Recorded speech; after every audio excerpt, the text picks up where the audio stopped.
Hi, I'm John Smatlak. Welcome to Behind the Rails. Today we're taking a look at Pullman Car Bison Peak. The Bison Peak was built in 1924 by the Pullman Company, and as many of you have probably seen in movies and such, the Pullman was the nation's hotel on wheels.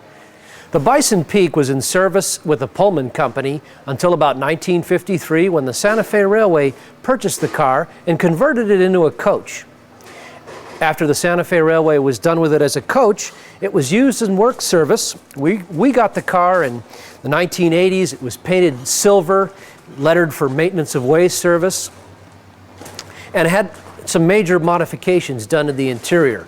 We're beginning the slow process of reversing those interior modifications, and the car is starting to look like it did in its heyday. Come on inside, let's take a look at the interior. The Bison Peak is a 10 open section, 2 private compartment sleeping car.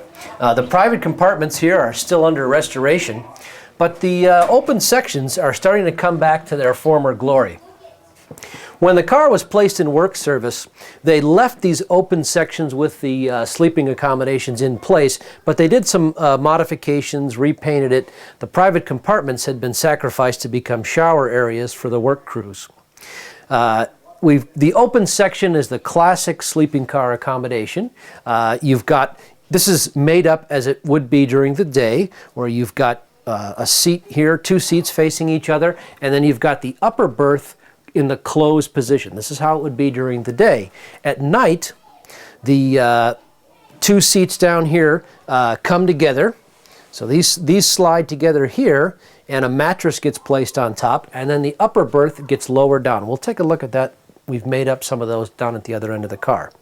You could put a table between the seats in the lower berth. You could play cards. This is air conditioning that was added later. So these cars were sleeping cars for a very long time. The last 2 berths here are made up as they would be at night, with the exception of the curtains.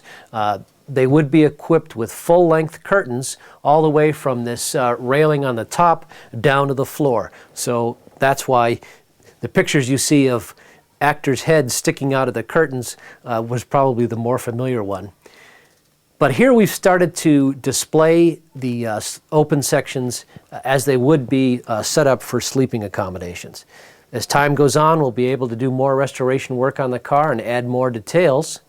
But in the meantime, it helps our visitors get a feel for what was once a very popular way to do overnight travel in the United States on a Pullman car. One of the fun things about Pullman cars are all the ingenious details that made the car function. Space-saving things like this partition here, which during the day was pushed back into this position.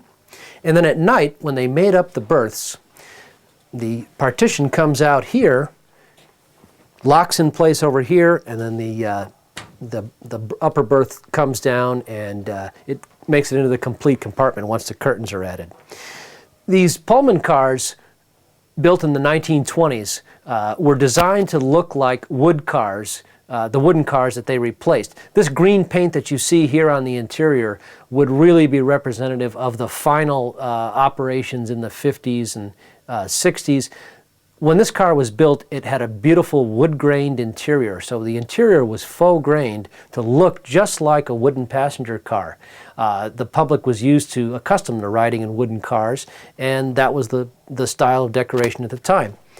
We'll be looking forward to continuing restoration, and at some point we have 2 of these Pullman cars. We'd certainly like to return one of them to the faux-grained interior that it would have worn when it was built. Thanks for joining us for another episode of Behind the Rails. I'm John Smatlak for the Orange Empire Railway Museum. Check out our website for more information about our collection and also information on how you can become a member and help us preserve Southern California's railway history. I'm going to take a nap now. We'll see you next time.